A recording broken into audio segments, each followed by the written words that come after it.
In Masechet Avel Rabbati, chapter 1, now we're in Halacha Bet, that following the discussion of one who commits suicide, the Mishnah, the Halacha now says, what is the definition of suicide?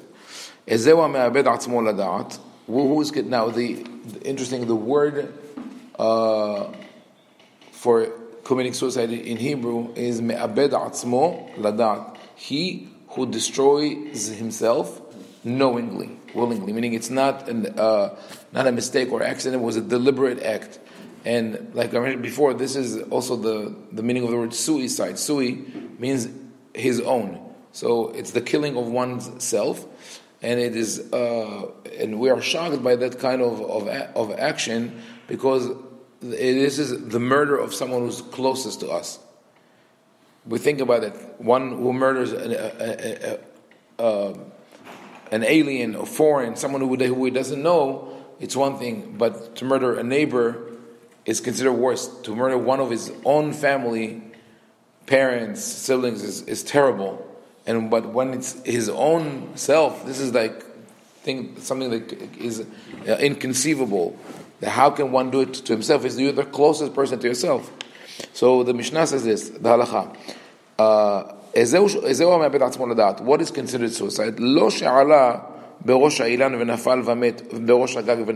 If one fell from a tree or from a roof, we don't assume that he committed suicide. He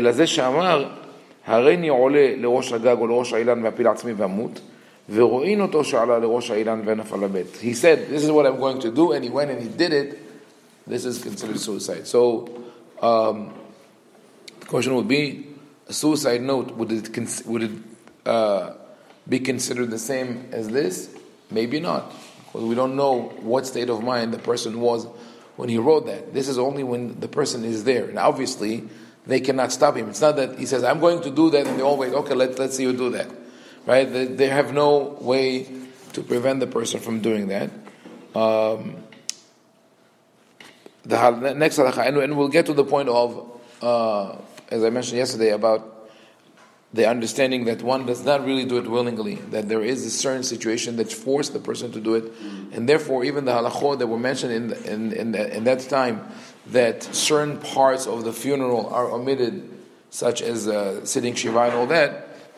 The general tendency of the poskim today is to treat a suicide as you treat any other death because of disease. We understand there's a certain mental or emotional disease that forced the person to do that.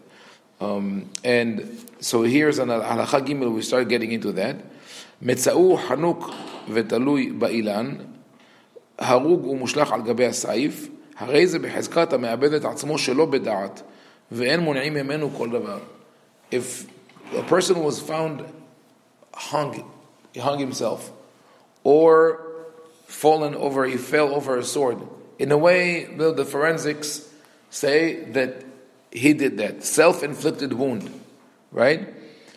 Still, he is not considered suicide. It's called me'abed atzmo shelo lada'at, meaning he killed himself, but not with intention.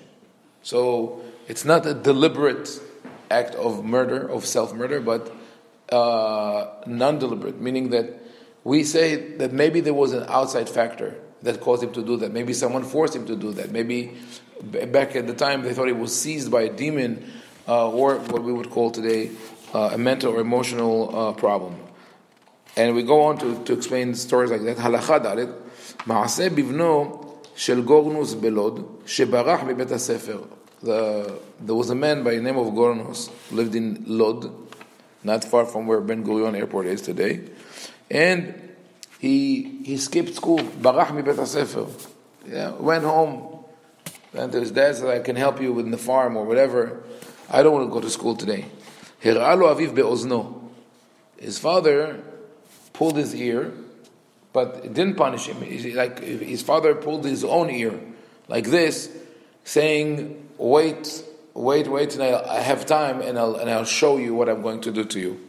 So parents do it a lot, which, but it's in general is not a good educational practice. So we'll see what happened here. It's a tragic result. ונתיירא מאביו והלך ואיבד עצמו בבגד. So he was so scared, he didn't know what his father was going to do to him, and he went and committed suicide. He hung himself. ושאלו את רבי טרפון, ואמר, אין מונעים ממנו כל דבר. So the people, it's a real case. They came to ask Rabbi Tarfon, what do we do with this boy? He said, treat him regularly. He's not considered someone who committed suicide. So even that kind of duress, of stress, the fear of one's father, the fear maybe even of the police, if he did something wrong, would not be considered a suicide that is that affects the funeral procedures. מעשה בתינוק אחד מבני ברק ששבר צלוחית בשבת. That now it's the first case was about an educational issue. Now it's a religious issue. A kid in Bnei Brak broke a bottle on Shabbat, and his father, same thing. He showed him this sign with his ear. I'm going to wait until I'm going to punish you. Now it's not clear whether the father was upset because of the loss, of the vessel of the bottle, or because it was on Shabbat. Maybe he did deliberately, so it was upset at him. And alach v'ibed atzmo babor, and he went and he threw himself in the pit. Tinok means a teenager. In the language of Hachamim, it's not a baby. Tinok is a teenager. So he went and threw himself into a pit and killed himself. And they came and asked Rabbi Akiva, ve'amar en mun'im mimenu kol davar. Said the same thing. Take full care of the funeral and everything. Mikan amru Hachamim. So now, what is the conclusion on the actions of those parents? Amru Hachamim. The rabbi said, Al yareh adam letinok be'ozno. Don't give them that signal that says, I will punish you later. Ela malkemu miyad o yishtok ve'lo yomar lo klum. Either you don't say a word, or give him the punishment right away. Now, this is very common today, of course, not with the lashes or anything like that. That, for example, the mother would tell the son, the kid, he upsets her. She says, "Wait till your father gets home." Yeah. Right? It's not from an educational point of view. This is not a good move. Why? Because the father comes home, and the mother says, "Look what your son did today," and okay, you're grounded. Or in the good old days, you know what would happen? The stick would come out, or the belt would come out. Right, but now in the mind of the child, this is cruelty. This is pure cruelty. Why? Because the father was not there when this happened. Right. He comes as the punisher, as the judge. Right. The mother wants to punish the child. Let him punish her. Let her punish him right away. And the punishment in general, just like the reward, should not be dissociated from the act. As long as the more the punishment could be natural, the better. Because otherwise, it's just a demonstration of power. What I mean by natural punishment, classical example of a dispute between parents and children, especially mothers and children, is food. Eat your dinner, eat your supper, right? I don't want to eat. I don't eat that. Oh, you have room for dessert, but you don't have room for that. No food for you. Okay. But usually what the parents say, okay, if you don't eat your supper, again, in the good old days, no TV for you. Today, no Wi-Fi or no screen time, whatever, something will be taken. I'll take your iPad, whatever. Right? Now, this is an unrelated punishment. The kid doesn't understand. Okay, I didn't eat my food. I don't get to play on use my iPad. What's the connection? Right? Instead, you say, okay, you don't want your food? We don't have any other food. We're sorry. There's no dessert either. I mean, if it's not something that's really disgusting, the parents try to work with the kid, and he just doesn't want to eat in general, and that's something that's important for you. You know, he needs that healthy food and not other things. Of course, I mean, taking the whole thing into consideration, you say, okay, so we have nothing else. Go to sleep. Gets up in the middle of the night, says, I'm hungry.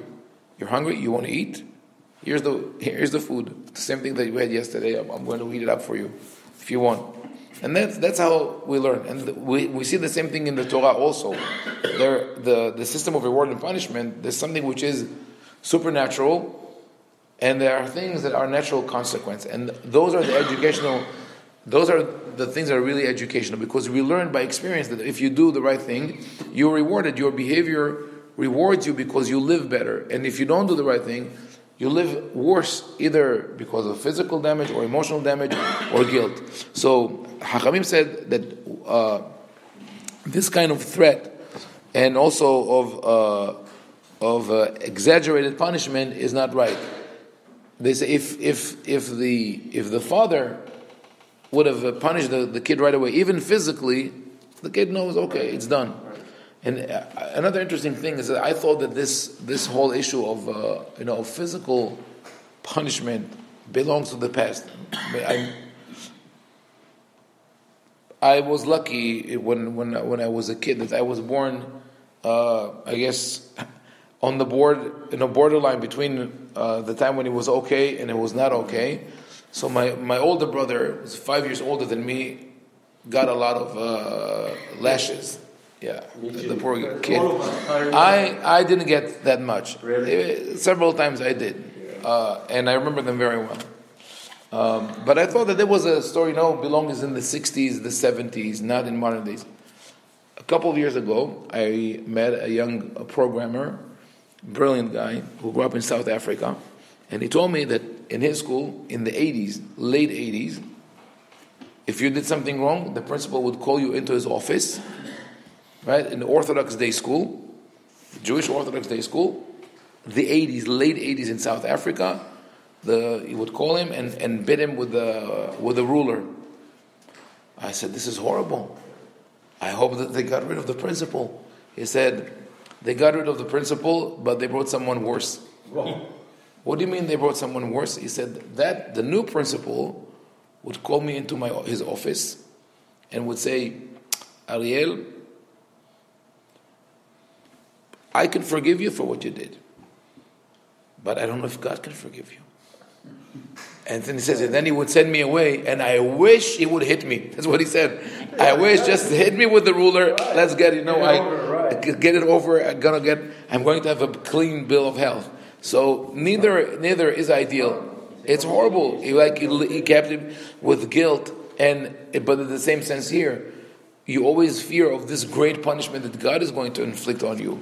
So and Mikan Abu Hachamim, Rabbi Shimon ben Azar Omer, as a result, Yetzer Tinok ve'isha te'eh smol doha ve'yamin mekarevet. They say there are certain things that you have to push with your left hand, but bring closer with your right hand. Meaning that when you use criticism or rebuke or harsh words, you do it softly with your left hand, which is usually weaker, and with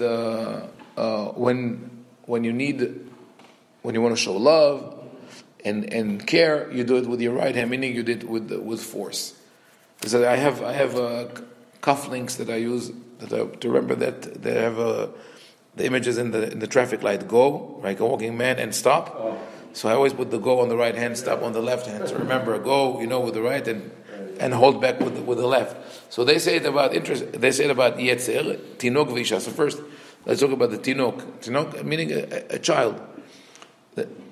When you need to rebuke or criticize, do it very gently, very softly. And when you want to shower with love, you do it abundantly. And I always tell people that you cannot spoil children with love. You can spoil them with gifts, or you can spoil them with ignoring problems. The showering with love doesn't mean ignoring problems. If something goes wrong, you have to talk about that. You have to find a way to talk. You have to say, this is right, this is wrong. Showering with gifts is a problem. If the child realizes that whatever he or she wants, they will get, or that you try to buy their attention with gifts, this is not good. Because at a certain point, the gifts will not be enough. The gifts will not be enough. I know of a case of a father who felt guilty for not being at home when his children were young. He had to travel to the Far East back and forth. And spend a lot of time on the road. So he showered his son with attention gifts. The son grew up, started business, didn't care about the money. So whatever he would get from his father, he would spend. And then he come back and says, I need more money. I'm going to invest in this, throw it down the garbage. It culminated, in fact, the father bought his son a house in Las Vegas. He went to live in Las Vegas, started working there. And then the son again is like, I have problems.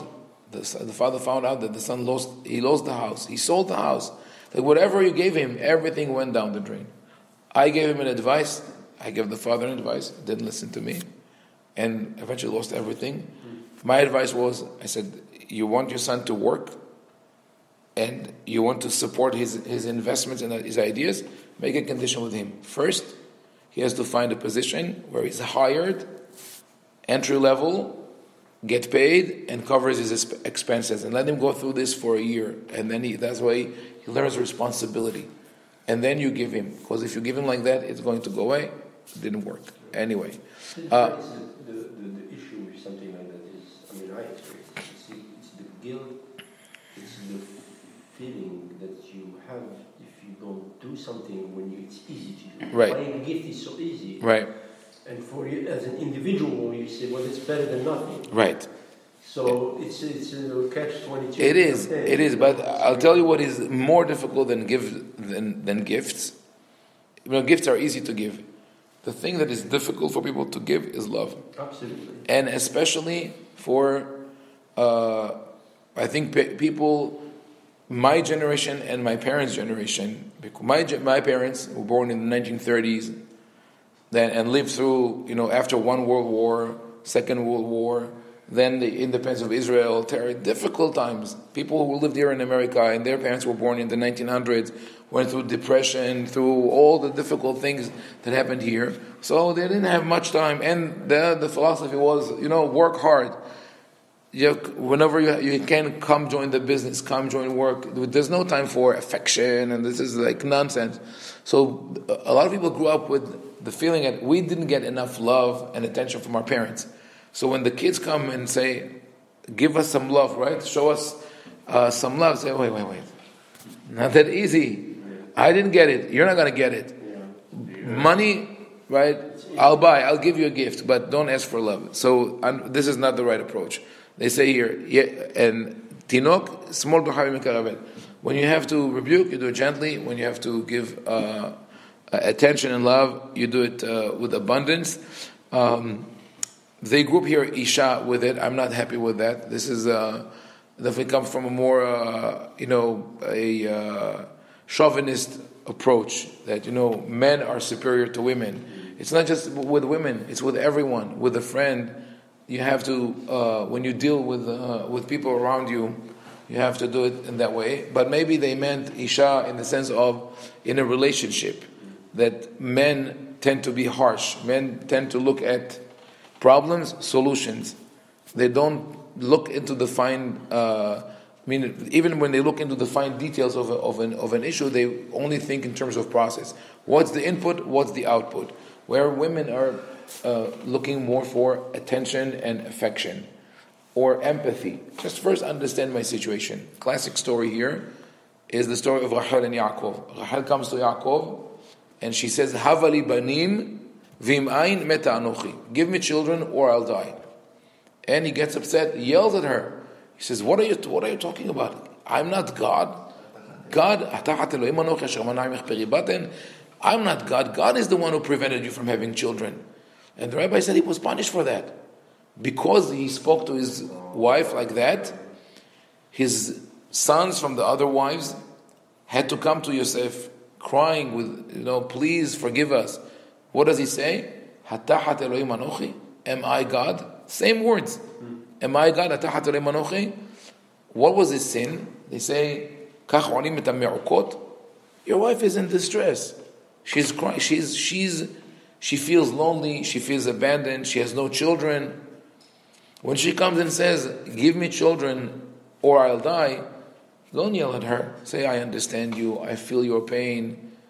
She already had a solution. She had a solution in mind. The next thing she was going to say, take my maidservant, and she will be the surrogate mother. He didn't listen for that because in his mind, this is the man's mind, you come with a problem, you want a solution. I cannot give you a solution, I'm stuck. He gets upset. So the approach, maybe this is what they meant, that first empathize, first try to understand the situation, and then if the solution is requested, try to work on it. And if not, sometimes people don't come with a demand for a solution. Then the last thing here is is really insightful. The third element that they say you should push with your left, mean gently, and bring forward with your right is yetzer, desire. That is, and that actually fits the parasha of the week, which is Naso. Speaks about the Nazir. The Nazir is someone who has choose all the world's pleasures. He says, I don't want anything. I'm not going to drink wine.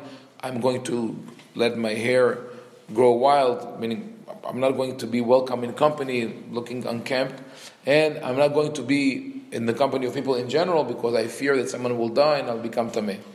This is not the ideal way. The Torah looks at it as only an extreme method of religious devotion that is done once in a lifetime, maybe, and it is not recommended, not for the public and not continuously. Rather, yetzer, the desire or the interest of enjoying the bounty of the world, you reject it softly and you bring it in with abundance. Meaning you have to find the right way to enjoy the world. A person who says, I don't have anything to do with the world, either eventually will die in solitude or will be the complete reverse and will sin in other ways. Like we see problems in the Catholic Church with complete abstinence of sexual relationships. It doesn't lead them to good places. Or people who just decide to abstain from completely their life from wine and fasting and all that. What does it give them? The Torah says instead you have to live a life of joy. Enjoy what God gave you, but know how to limit yourself with wisdom, with intelligence, of course following the rules of the halakha, to enjoy the world in a balanced way. So we'll conclude here. Rabbi, you remember at the wedding of the Meghan Markle and the prince, he followed your message about love. Oh, he did? I didn't know. I didn't watch. That's what he talked about. Oh, really? Okay. On TV, he had 40 million followers when he started talking about love. You didn't watch on Shabbat? And not on Shabbat, and not any of the clips. It was all over the news. Yeah. I talked about love, and I thought of you because. Okay. I'm going to look up his message, but in general, I have an allergy to the whole concept of the royal family and royalty in Britain. I think this is something that doesn't belong in our days. Okay. Baruch Adonai le'olam, amen ve'amen.